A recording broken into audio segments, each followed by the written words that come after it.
I got on the phone with Killer Mike. Great guy. Killer Mike is a fan of Antonia Moore. I completely disagree with Killer Mike. The reason why I don't disrespect Killer Mike is because Killer Mike is pro-black. Killer Mike has a black agenda. Killer Mike has a lot of respect for me as a craftsman. I got a lot of respect for him as a craftsman. Me and Killer Mike could get in a room and debate all day. I don't gotta like everybody he like. He don't gotta like everybody I like. I think he's wrong about ADOS. But Killer Mike said to me that he told Antonia Moore, well, listen, I see y'all out here dissing HR 40, but your website supports HR 40. So that doesn't really make any sense. And forgive me, Killer Mike, if I'm sharing things you told me in private, but I feel like this needed to be heard. You understand? So Yeah. when Killer Mike, what Killer Mike said was, when he told Antonia Moore that, they changed the website. Now, if you go to the website, it says HR 40 needs to be amended. So now that's twice that y'all changed your website. Then what the fuck was y'all doing, bro? Y'all didn't know what y'all was doing when y'all rolled out the website? How come I could point out flaws in your website so easily? Why is that? Well, yeah, I mean, like I said before, because in fact, when I'm thinking about this conversation, me and Mike were talking, and I said, oh, Talib is going to come and talk about this. He goes, well, that's cool, but you should also get Tone. I said, okay, send me his number. So it was really Mike's idea. Mike is not telling me to shut up. Mike is not telling me I can't talk about this. He's trying to expand the conversation. Mike is all about the conversation. Yeah. When you saw him at the Revolt TV thing and he was like, he called Candace Owens brave or whatever, a lot of people were upset about him for saying that. I didn't like him saying it either, but I understood what he was trying to do. Mike is trying to put all ideas on the table. I'm not mad at Mike for that. But Mike is also not trolling me, calling me a Haitian immigrant either. You understand what I'm saying? Right. Huge difference. Well, you know, you talked about Candace Owens. Kanye was actually aligned with Candace Owens at one point. How did you feel about that? Whew, that's a heavy one. All right, so when I was working with Kanye in 2017 on some music in the same fashion that he was working with Pusha T and Tiana Taylor and Nas, and I was very excited. Kanye West had deleted his pro-Trump tweets. I was very much opposed to Kanye West supported Trump, but when he deleted his pro-Trump tweets, I was like, okay, we should probably try to work together. While I was working with Kanye, Candace Owens started trolling me. This was before she became a national voice. She began trolling me, trying to get me to goad me into debate with her. I was like, get out of here with your MAGA talking points. And when I did that, I was called niggers and monkeys and all types of racial slurs by her followers and her fan base. A couple weeks after that, Kanye West was like, I like the way Candace Owens thinks. I texted Kanye West. I was like, this woman that you just enabled and supported, she's being very disrespectful to your friends and people who support you. You might want to check that. Kanye's response to me was, well, you know I like Donald Trump, right? That was a disappointing response to me because I thought that he had moved away from his Trump thing, but he hadn't. And so I was like, okay, well, you have the right to like whoever you want, but that's nothing to do with what I'm telling you about this Candace Owens person. Me and Kanye had that conversation a few more times up until he said the slavery was a choice thing. I'm very disappointed with Kanye about the way that he's shown Candace Owens, giving Candace Owens a bigger platform. Candace Owens became a real voice because of how dope Kanye West is. No, I remember how excited she was when he tweeted about her. Yeah. Now think about what's happened since then. Since that's happened, she started the Brexit thing, right? Black people leaving the Democrat Party. She goes to the White House. She works with an organization, TPUSA, started by Charlie Kirk, that's funded by Nazis, right? She goes to the White House. They have the Brexit thing. The week she went to the White House, you had that terrorist they found his van with all the weapons and pro-Trump guy. Candace Owens tweets out, that's got to be a left-wing guy. They prove he's a Trump supporter. She got in trouble for that. Then she does the thing. She goes to Congress to speak about white supremacy. And before she goes to Congress to speak about white supremacy, she speaks about how Hitler was okay as long as he was just a nationalist. Once he started trying to leave Germany and take over the world, that's the problem she had with him. So if we break that down, you're like, okay, Hitler was okay with just what he was doing in Germany. You sound fucking crazy. That's just Nazi propaganda. I don't think Candace Owens was trying to spread Nazi propaganda. I just think she's a white nationalist, a white supremacist. She doesn't understand the concept she's dealing with. And so because she said that Hitler shit, she lost her position at TPUSA. They distanced themselves from her. Candace Owens, ever since the Kanye Love Fest, she's completely lost her platform. Well, Kanye actually distanced himself. And why did Kanye distance himself? Well, he said, I introduced Candace to the person who made the logo. On a t-shirt. It was a t-shirt? It's a t-shirt. He said, I introduced Candace to the person who made the Brexit logo. and they didn't want their name on it, so she used mine. That's right. I never wanted any association with Blexit. That's right. I have nothing to do with it. That's right. And that was it between Kanye. Now the reason why the funniest part about that whole thing is, I told Kanye West almost a year before that happened, she's a problem, bro.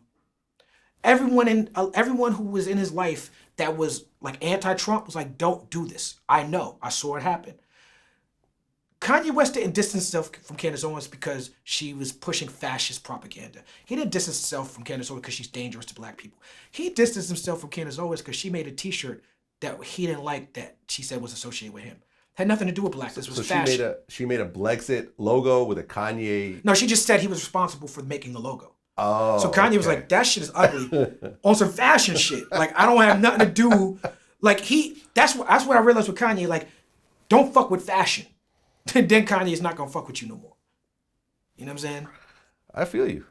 I feel you. How do you feel about his most recent comment? I love Kanye West a lot. See, he said, if they throw in slave nets again, how about we all don't stand in the same place? Yeah, Kanye. What does that even mean to you? Kanye is a genius. He's an icon of our culture on a personal level. He has helped me feed my family. Mm-hmm. That's real. Oh yeah. Cannot be denied. Kanye West, like, man, he's so good at what he does. He is completely and totally misinformed when it comes to politics. He should stop talking about politics. He puts a target on our backs. He's very harmful to our communities whenever he opens his mouth and pushes a right-wing GOP talking point. He doesn't know what he's talking about, and he should stop. Well, you guys had a song together, which you rapped. I think this was in 2018. Mm-hmm. You said, me and Kanye West started an album together last January. That same month, Candace Owens trolled me on Twitter, and her followers called me all types of N-words and monkeys for months. Hey, yay, it's probably time for us to revisit this one. The lyrics are timely as fuck. Welcome back. Do you remember some of the lyrics that you were... No, but they're in that Instagram video. Yeah, really intricate the way you put it together. That was really, really dope. That song was written before Candace Owens was a thing in my life. Yeah. You know, so that's where I was at when I was working with Kanye. I was already on that anti-fascist, anti-Nazi shit. Yeah. So you guys had a whole album together? No, we talked about working on an album. Mm-hmm. He gave me some beats. I demoed up some songs, and that was as much as we got into it. Well, one of the things that you said, this was in an interview you did with Reverend Mark Thompson. Mm-hmm. You said that cutting a check in terms of reparations has a low shelf life. All right, so, and you know what? Let me just say, I know a lot of my answers are long-winded with this interview, there's just so much backstory, so much context. Mark Thompson is a pro-reparation. Mark Thompson is a black activist journalist who was on Sirius for years. He had the first radio show on Sirius, talk show, that dealt with the black agenda. To be fair, he's a guy that grew up under the tutelage of Jesse Jackson and Al Sharpton. These are guys that a lot of people feel like are toxic in the black community. So to be fair, I have to acknowledge that. But I like Mark Thompson. I agree with a lot of his angles, a lot of his positions. He has for years worked with CARICOM, which is a Caribbean organization trying to get reparations for the Caribbean, NARC, which stands for National, I don't know what it stands for, but it's a reparation organization, and NCOBRA, which is sort of an umbrella organization that is sort of pushed the CBC, Congressional Black Caucus, to bring reparations up in Congress. So from my perspective, the reason why HR 40 becomes a thing is because of the work that people like Mark Thompson and NCOBRA have been doing for years. That includes Danny Glover, who is also a target of ADOS. Danny Glover has always been a pro-reparations activist. Right. People are just ignorant, they don't know that. Yeah, he spoke at Congress, right? Yeah, he spoke at Congress this last year, but he's been on that for years, right? Mark Thompson went on Joy-Ann Reid's show to talk about reparations, and this is the first time ADOS gets national press, because Mark Thompson noticed it, and he spoke on it. And what he spoke on it dismissively. He was like, there's this movement online, it's a lot of Russian bots, they're trying to divide the black vote. The way he spoke on it to Joy-Ann Reid was like, there's this movement on, that put a target on his back for ADOS, right? So they started trolling him. He went to speak at something with Ras Baraka, Mayor Ras Baraka from Newark, Mary Baraka's son. Me and him went to Cuba together. He's a super revolutionary dude, one of the only politicians I respect. Shout out to Ras Baraka. But they had a speaking thing in Newark where this guy, Africa something, approached Mark Thompson in a violent manner about something he said on Joy-Ann Reid's show. Yeah. Now, this guy, Africa, whatever, he wasn't a member of ADOS. He wasn't repping ADOS, but he was making the same points that ADOS was making. Right. Mark actually punched him. Mark did hit him. and the guy was in his face and this and that. And Mark was like, you know what? And the street came out of him, popped him a good one in the face, right? Now, it wasn't a very hard punch. It was just like kind of a tap. He popped him one. That's what I said. He popped him one. That situation, ADOS took that moment and weaponized it against Mark Thompson, and he got fired from his job behind it. That's serious. He lost his position as serious. Now, well, that's somewhat understandable. As a employee of a major corporation, there's a video of you punching somebody. That's gonna. I disagree with their decision, but I don't think my beef is not. Even though I disagree with Sirius, fuck Sirius. Start your own shit at that point. You know what I'm saying? Like, okay. That's what I did. Yeah, start your own shit. So that's what Mark is doing now. Yeah. Mark and the guy Africa and Ras Baraka and my song. Yeah, my homie. Who's a great guy. Yeah. They sat down and powwowed. Yeah, I saw that. They all shook hands. And it's beautiful. ADOS won't tell you that because ADOS is here to divide black people. When black people come together, they don't want to hear about that. So I brought Mark Thompson on my YouTube channel. And Mark Thompson, because he's been working with in the reparations movement, he is of the opinion that cash is not a good thing. That reparations as cash just puts money back into the system. And if people are not financially literate, that we're not going to build our communities. You do a series on financial literacy. Yep. And I feel like, and you correct me if I'm wrong, but I feel like one of the reasons you do a series on financial literacy for a mostly black audience is because you feel like as a white guy who's participating in this culture that I make money from, I got to give back some way. And this is a way that I give back. Yeah. Right? Vlad Stocks has literally gotten thousands of people investing in the stock market who never knew anything about it before. Literally thousands of people are now investing their money and saving their money and putting them, and what I promote is buy and hold in strong companies and so forth. There's no quick flip, there's no day trading, there's no cryptocurrency. It's the stuff that Warren Buffett has done that's made himself rich over time. Right. But if we talk about the facts, right? The facts is that $1 spent in the black community leaves that community immediately.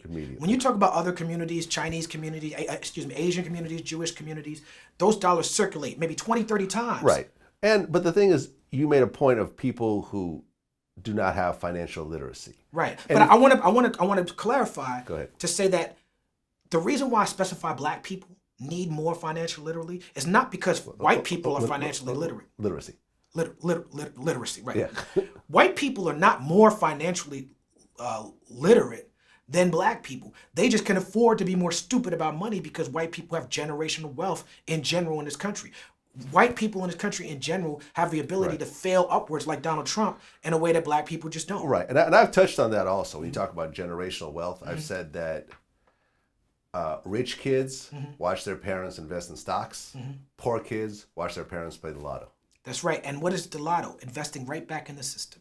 That money's going back in the system. It's basically a tax for the poor. Right. You have more of a chance of dying in a car accident on your way to buy a lotto ticket than actually winning the lotto. Right. So when someone who has done the work and rolls with the organization and who's up there speaking to Mark Thompson is the one who turned Bernie Sanders around on reparations, right? So if you out there doing the work and you say, you know what, equity, like the GI Bill back in the days, land, college education, that's a form of reparations. What I said to him was, so cut the check has a short shelf life. What I was doing was I was trying to frame the argument he was making. Yeah. I wasn't saying that was my position.